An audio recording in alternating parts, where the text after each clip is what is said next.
Marc, thank you so much for taking the time in what I know as the COO is an extraordinarily busy day, and with a smile. So I can already tell that you're an incredibly effective COO. How are you doing? Thanks so much. Yeah, I'm doing great. I'm doing great. How about yourself? Thanks so much for having me, by the way. Yeah, it's a pleasure. It's it's one thing to see our startups on paper and the product online and stuff, but when you meet the people behind it, it gives you a completely different dimension of how you're doing what you're doing and why you're doing what you're doing.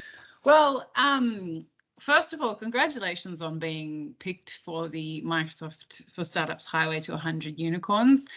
There is a criteria that the panel do need to see, that this is going to be a startup with potential to go gangbusters. So tick.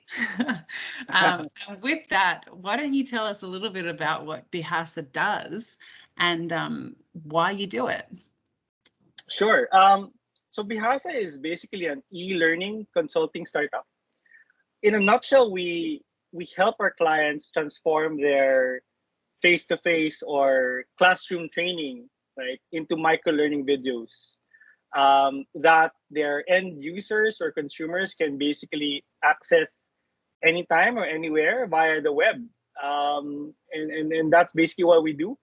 Why do we do it? I think it's born out of a passion between myself and my co-founder Peter. When we got together a little over 2 years ago or 3 years ago, we both had a passion for teaching and learning and mentoring others, and of course to see how we can also give back to our to our community here in the Philippines, and that's where it was born. I have background in IT and digital, and Peter is coming from HR, and that's how we came together, and here we are today, roughly 3 years later. Yeah. Wow.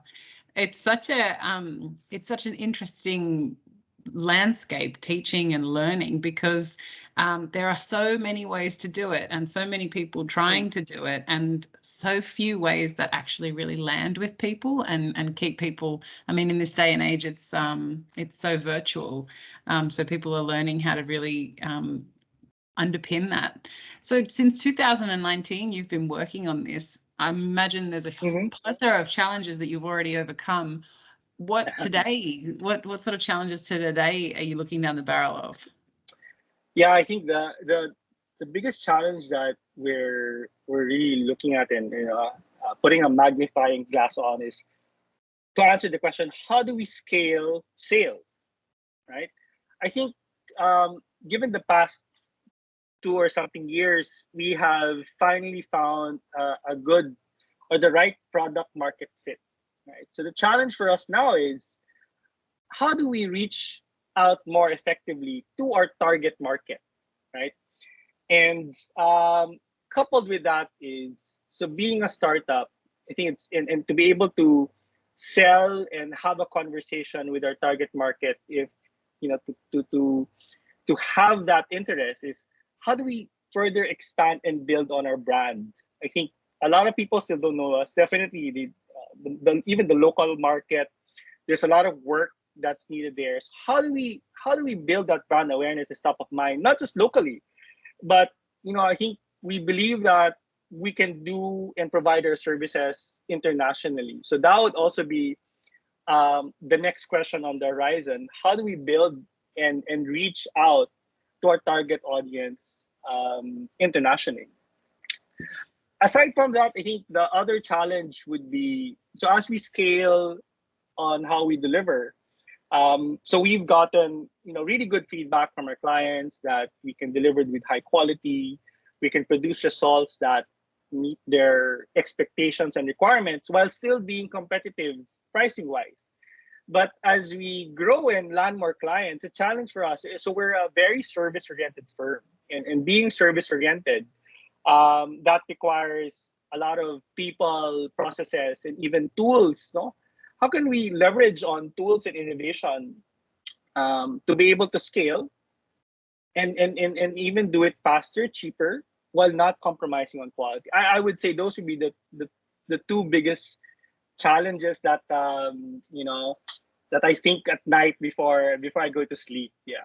Yeah. And it's such a unique secret sauce for every business. It's there's no one answer, and it takes time to build up on trying things out and getting feedback, and the feedback surprising you and pivoting. So it's certainly a journey. And with that, the backgrounds that you spoke about yourself and Peter having, what sort of key criteria do you have when you make technology decisions for Bihasa?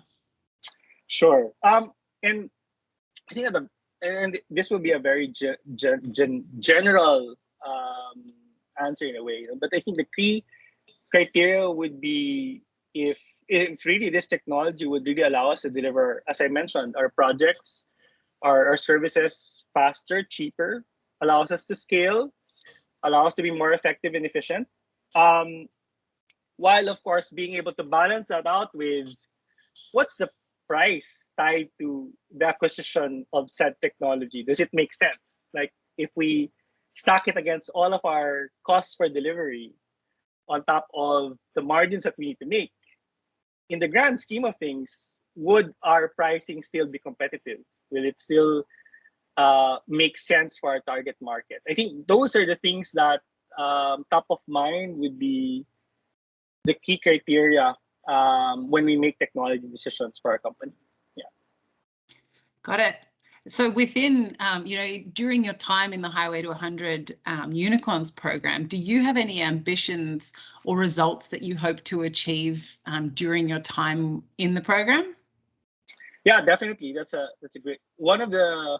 great question, because one of the reasons why we were motivated really to be part of this program, and we're very blessed to be part of this program, and we want to make sure that we leverage this program, is how can we, with a group that, together with not just the Microsoft team, such as yourself, for example, but also all of the other startups in this select community, how can we leverage on that so that we can further expand our potential market base, again, not just locally but more importantly internationally?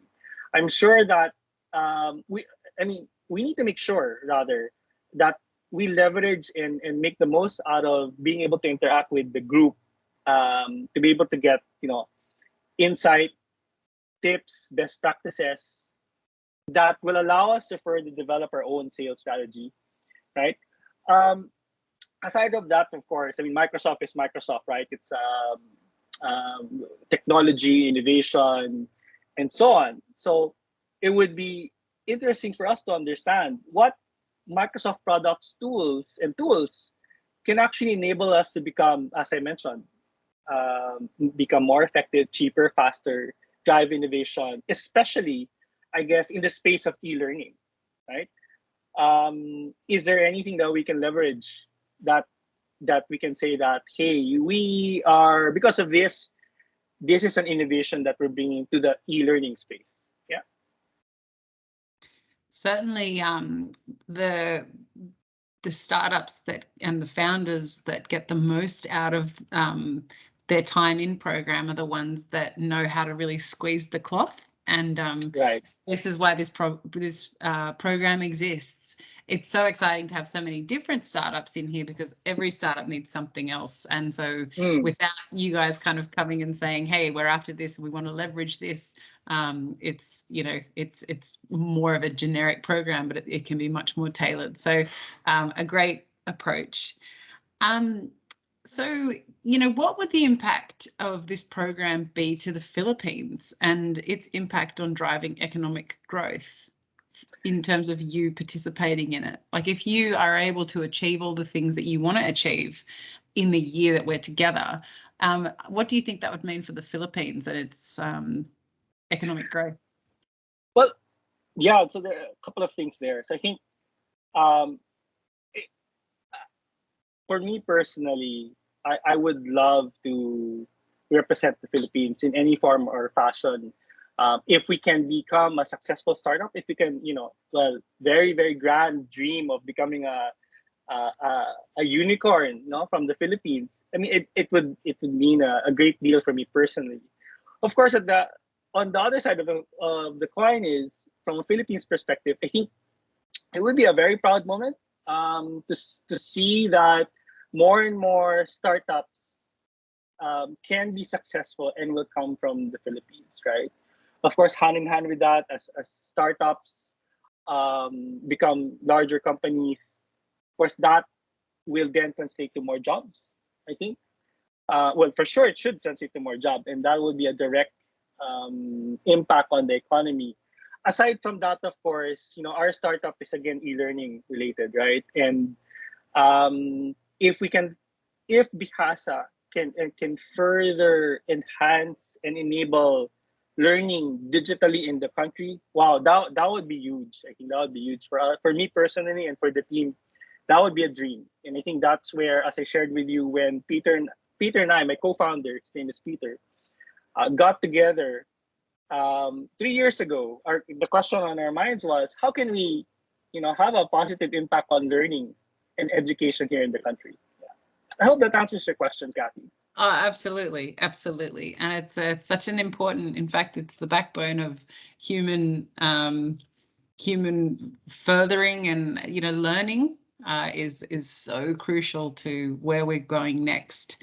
And online learning and e-learning is kind of the only way forward. We're all getting much more connected now. We're more global than ever, and yes, solving this problem or really tackling it is such a bright move. So, what are the kinds of trends that you're seeing in the e-learning market, and how is Bihasa addressing them? Great question. I think the pandemic, especially, I think, has really challenged how training is being done today. I mean, especially for maturing markets such as the Philippines. So I think the pandemic has been a wake up call where companies who did not have e-learning programs or have digitized their training curriculums have been abruptly forced to revisit their training delivery strategies. And basic question, how are they doing training pre-pandemic, right? And how do you address and change given that you cannot have people come together in a certain space and get trained? So I think for us, as a startup in the e-learning space, we've been able to help several companies, and we've proven, and we would love to continue doing it, help these companies accelerate their e-learning programs, with the services and products that we offer. Yeah. So I think that's one key trend that we're seeing, especially with the pandemic and all. Well, that was going to be my next question is, how has COVID affected or enhanced or prompted your business? Did you want to give a little bit more on COVID and how it has? I mean, it would have come along pretty soon after you kicked off. Yeah. Actually, we launched officially January 2019, and then no, January 2020. Sorry, we launched January 2020 officially, and then March was when we got lockdown. 2020, 2 months into, and that, of course, as a company, it impacted us tremendously.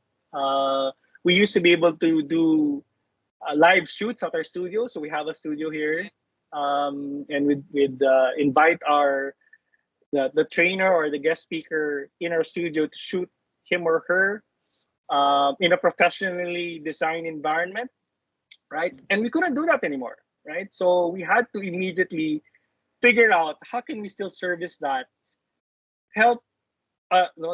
be able to produce these types of videos while our trainer or client is at the safety of their home, right? So we were fortunately was able to do that. In fact, one of our clients, and their videos are actually, you can find them on the web. It's on their website. They're based in New York, in Manhattan, and we were able to direct them remotely.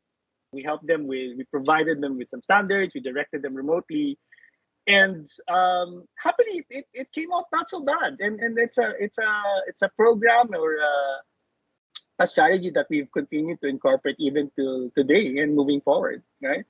So that has changed. Aside from, of course, everyone else getting impacted, where we went from going to the office every day to 100% every day working from home.